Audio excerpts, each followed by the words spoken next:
Hey guys, what is good? I hope everybody's doing well. Today I am filming a 15-minute, we'll see how long it runs on, a podcast, if you will, where I'll be answering questions about mental health and self-awareness. So let's get started right away. First question is about my daily emotional landscape. So the question is, what are the three emotions that you feel most often throughout a typical week, and what specific situations, people, or thoughts reliably trigger them? The first emotion that comes to mind throughout a typical week easily is gratitude. Just feeling grateful. Grateful to be alive, grateful for the opportunity to try things, grateful for the skills and the things that I've acquired over the years. Just grateful again, just for the opportunity. That seems to be a daily practice. Another one is curiosity. I'm super curious to see how things are going to play out, and then also curiosity to learn. So I'm just very curious and open-minded. And then the third one that comes to mind is optimistic. Optimistic is pretty cool because I feel pretty good about how things are going to pan out, and I'm thinking very positively about the outcomes of things. Even the challenges, I'm like, okay, I'm going to go through some challenges, but you know, I still look forward to them and I look at them in a positive way. So it's a lot of glass half full mentality. What specific situations, people, or thoughts reliably trigger them? I don't know, guys. Like for the gratitude thing, I just think about all the people around the world in other countries that will not have the same opportunities. They do not have the same opportunities that I do. That makes me super grateful. In terms of, optimism, I just really can't see myself succeeding without thinking that way. So I hope that helps some people. Number 2, stress and coping patterns. This one's super important for me. It says, when you face stress, pressure, or a setback, what is your automatic response? Physically, emotionally, and behaviorally. Looking back over the last year, what patterns do you notice in how you handle tough moments? So my automatic response to stress, pressure, or a setback is, number 1, is this good stress? Is this good pressure? If it's not good stress or good pressure, if it's not making me a better person, and it's drama coming from someone else that I don't need. Like, for instance, stress or pressure is somebody coming to me and telling me, so and so said this, so and so thinks this, blah, blah, blah, blah, blah. I don't care. Like, that is putting negative stress and pressure on me. And so it's like this drama, this gossip that just doesn't even make me a better person. So I reject it. So my automatic response to some of the stress and pressure is reject. I don't need it. Now, what is good stress? What is good pressure? That's going to be things that are, I'm working on a project and the deadline's coming up pretty soon. I have 2 days to finish this project. And now we have some stress, some pressure that have been put, like the weight is on. The clock is ticking. And so that's good pressure. That's like, hey, the clock's about to run out. You better shoot that buzzer beater shot, and hopefully it lands, and hopefully it goes in. In terms of setbacks are just learning lessons. So what happens in my body, my automatic response to setbacks is, yeah, this is tough. Didn't really expect this. Didn't really want this to happen. But it's a learning lesson.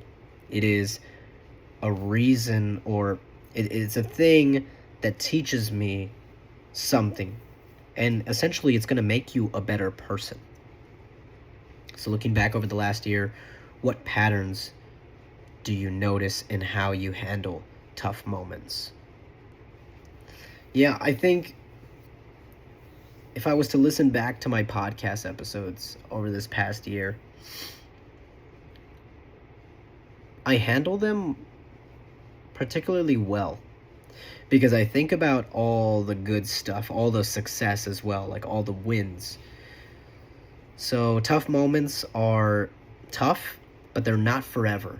And tough moments do not define who you are as a person.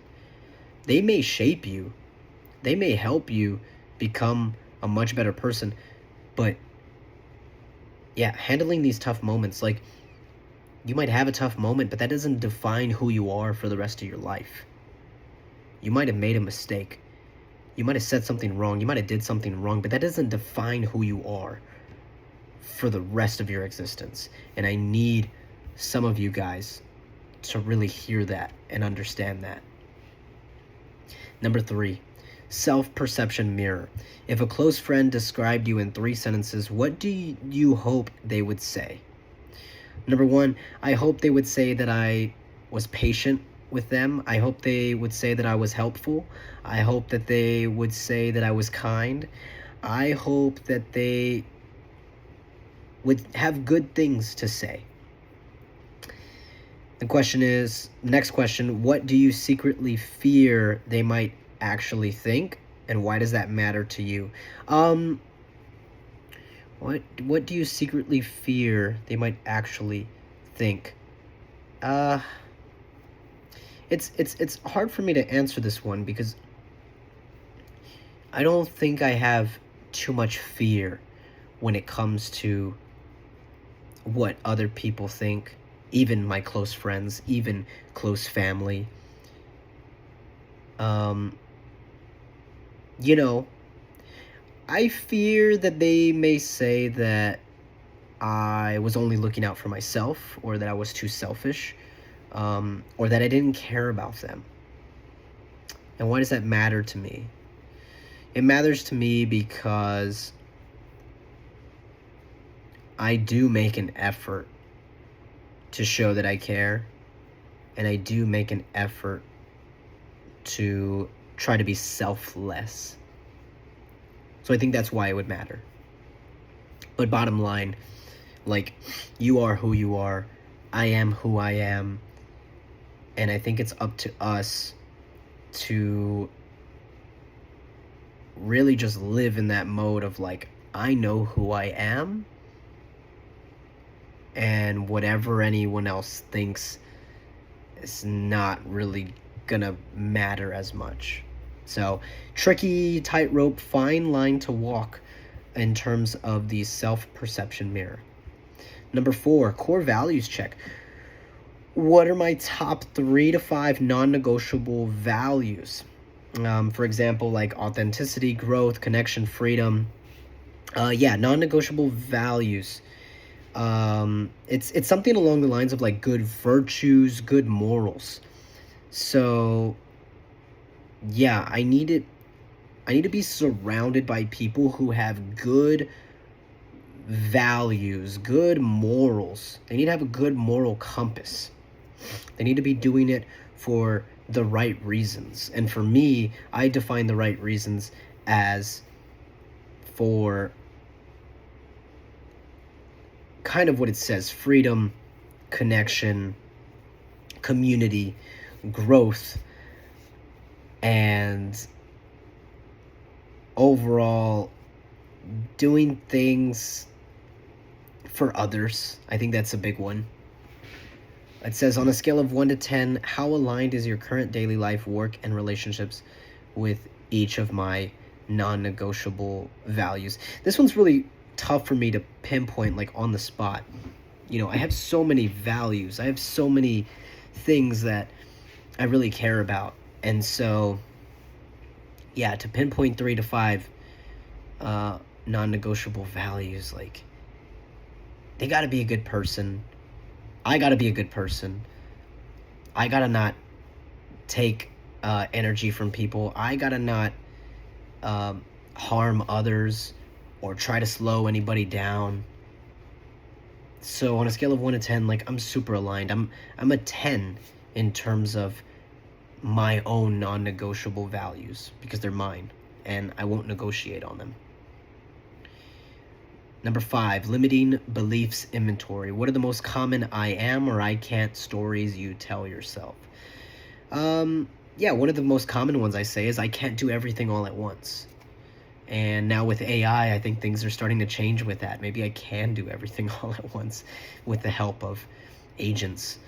Um, you know, most common things, like a lot of times you might say, well, I have a bad memory. I am a person with bad memory.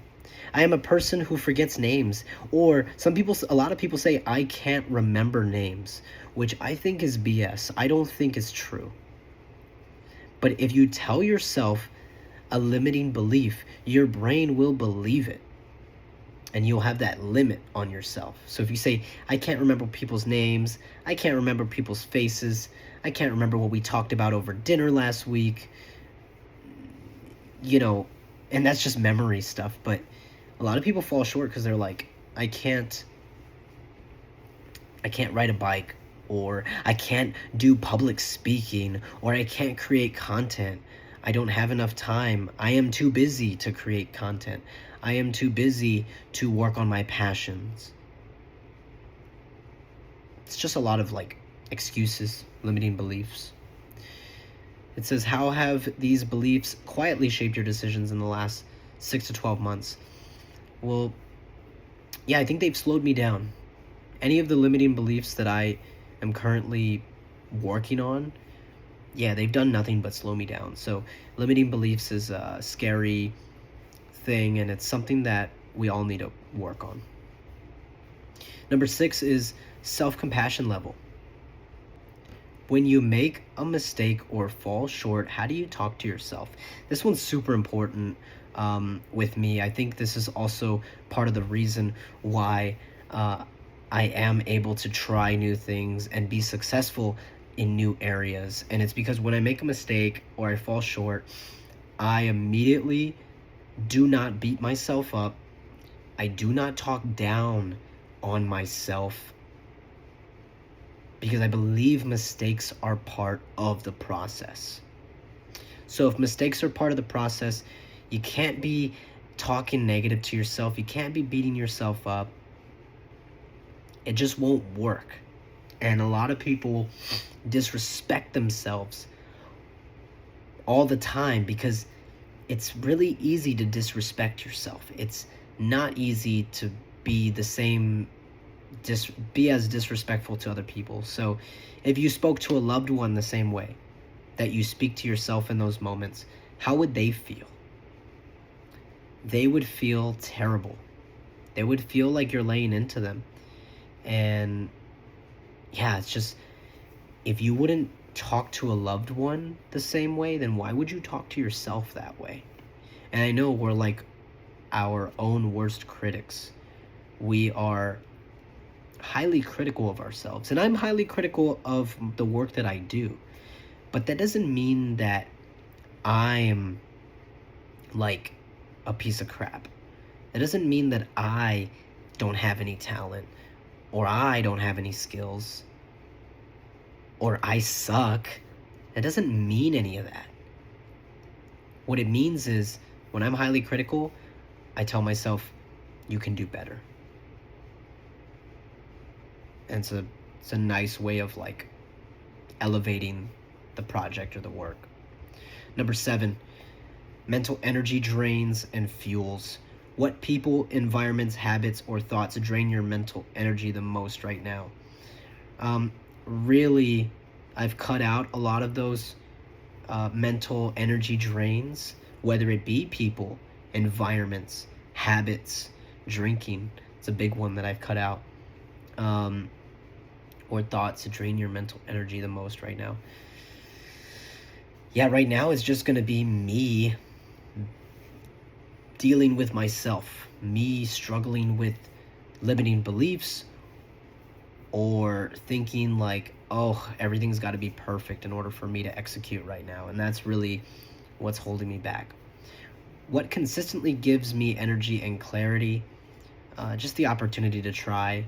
I think being born in this era, just being alive in this day and age, like with all the tools. Another thing that gives me energy is like watching other people that are just crushing it right now. There's people out there who have started, um, recently, and they're already crushing it. So that gives me energy. That gives me clarity of like, hey, it's still possible. There are people that are winning out there right now because they took a chance and you didn't.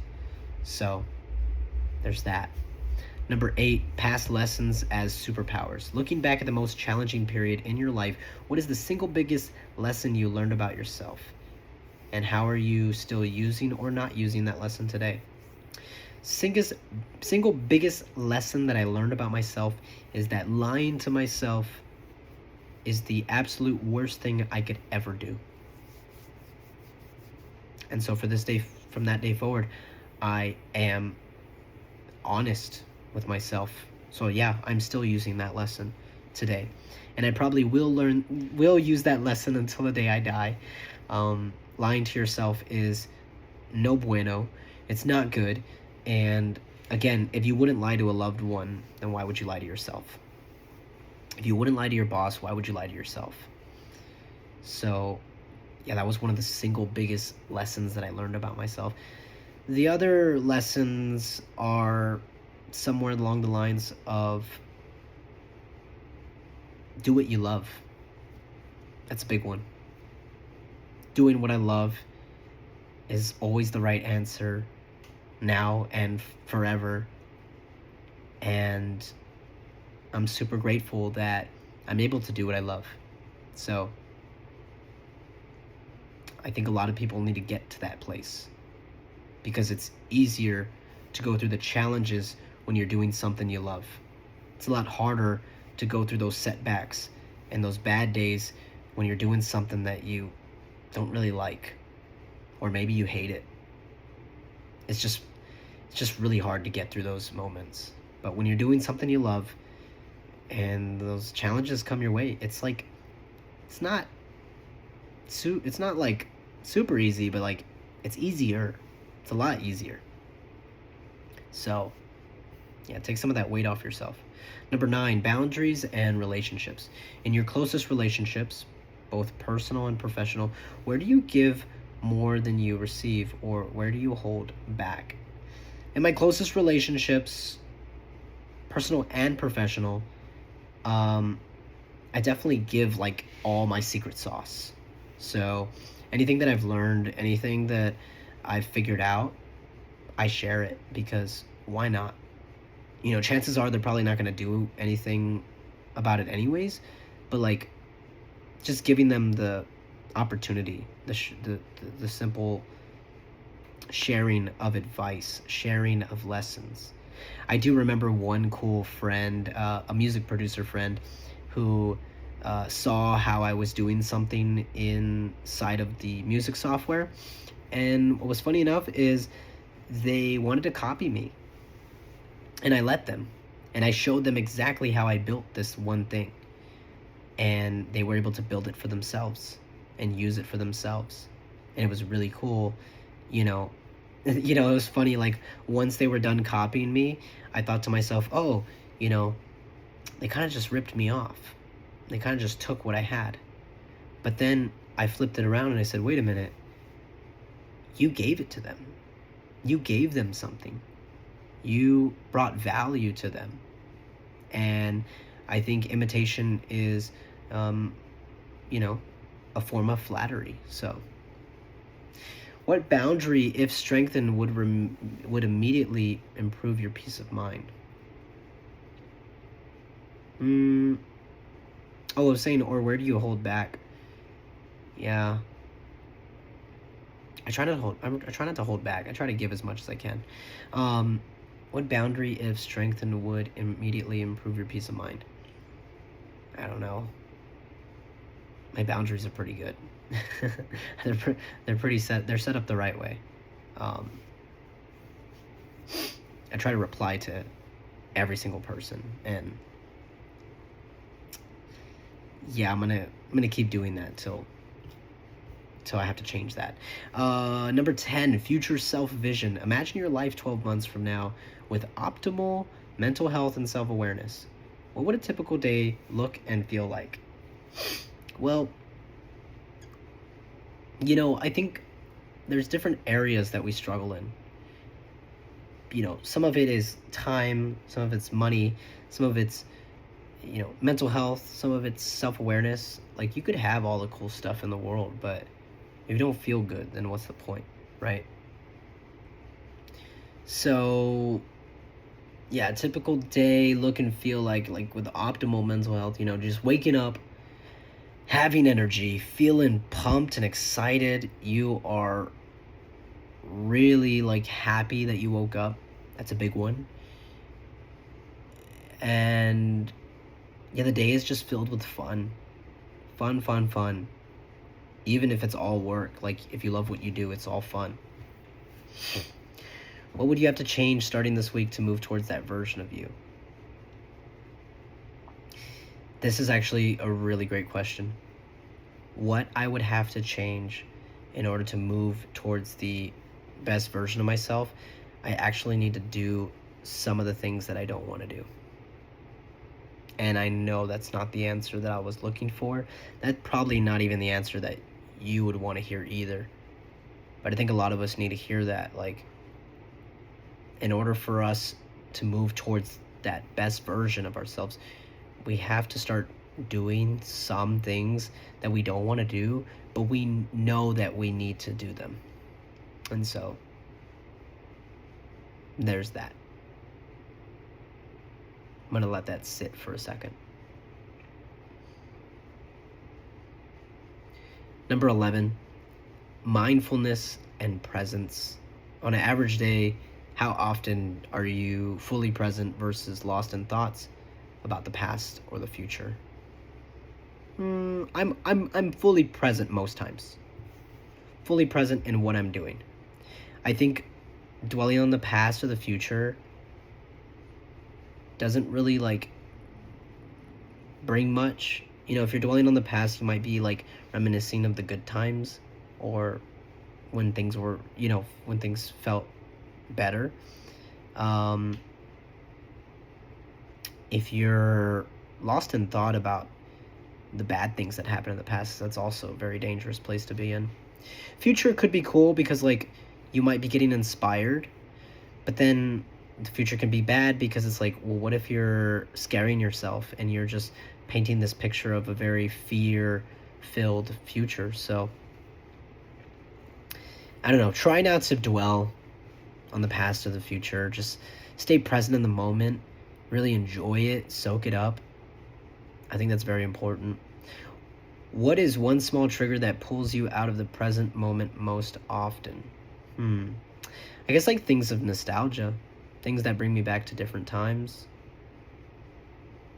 Could be a song, could be a memento, could be just seeing something. Reminds me of something else.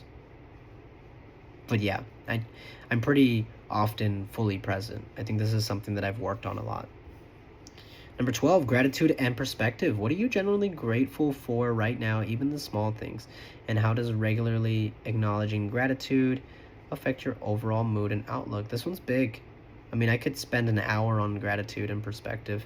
What am I genuinely grateful for right now? Yeah, just the ability to like try new things. Just the opportunity, like I can try, like tomorrow I can reinvent myself. Tomorrow I can try something new. Recently I've taken up working with coding. It's fun. Just trying out different things. Yeah, tomorrow you can reinvent yourself.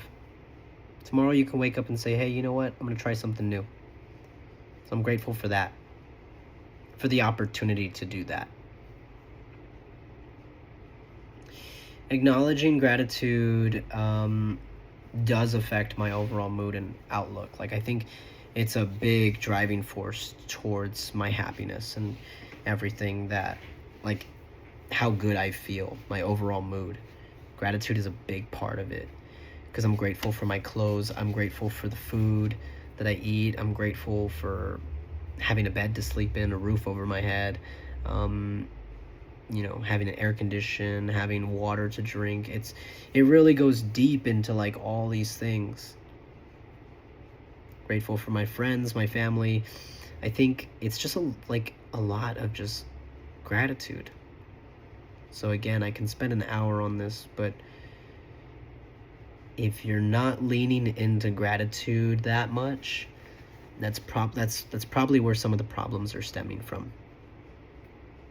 So get a good relationship with gratitude. Become one and the same with the grateful gene, Number 13, strengths and hidden gifts.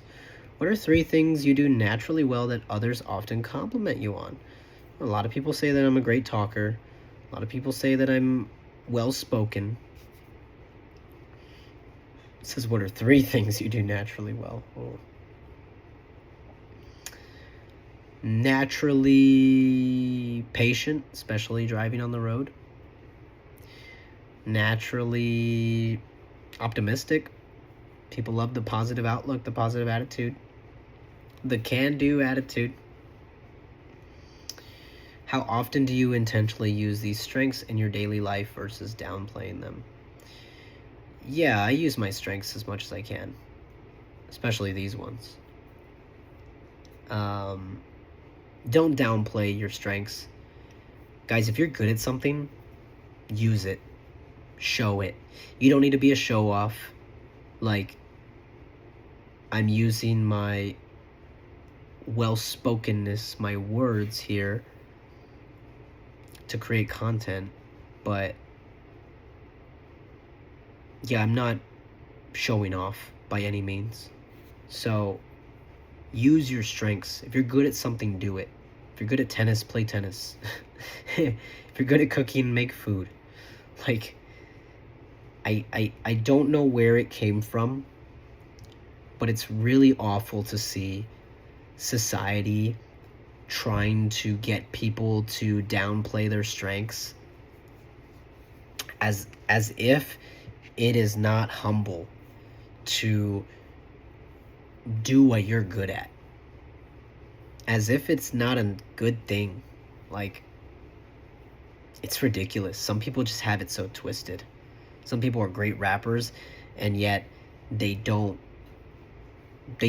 it. They don't even want to rap. I've actually listened to great singers who don't even want to sing. They don't even want to try. Because I think somewhere along the lines, maybe a family member, maybe their family made them downplay it because they realized, their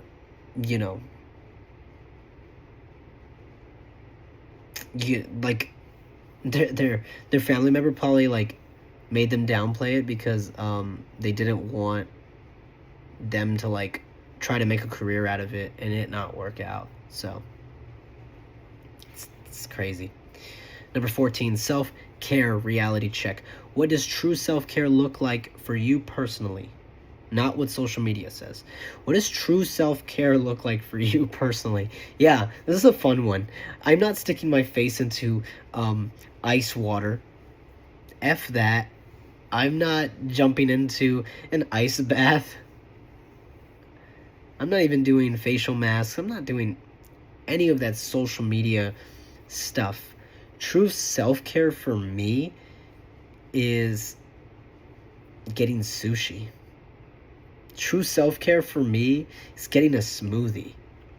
True self-care for me is doing some push-ups. Self-care for me looks like talking to myself nicely, being kind to myself, being gracious and compassionate to myself. That's what true self-care looks like. Self-care also looks like going to sleep on time. Self-care looks like not drinking as much. Looks like self-care looks like not eating bad food all the time, not eating a ton of candy and sweets, just everything in moderation, just really chilling out. That's the self-care reality check for me. Number 15, legacy and purpose question. At the end of my life, what do I want people to remember most about me? About how I showed up for myself and others. Yeah, it goes back to like,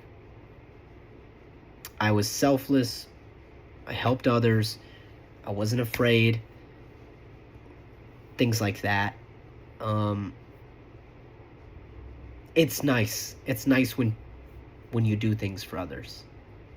It's funny too when like I forget the things that I've done and they're thanking me and I'm like, why are they thanking me? I forgot, how big of a role I played. It's cool. It just happens. What single change in how you treat yourself today would bring you closer to that legacy?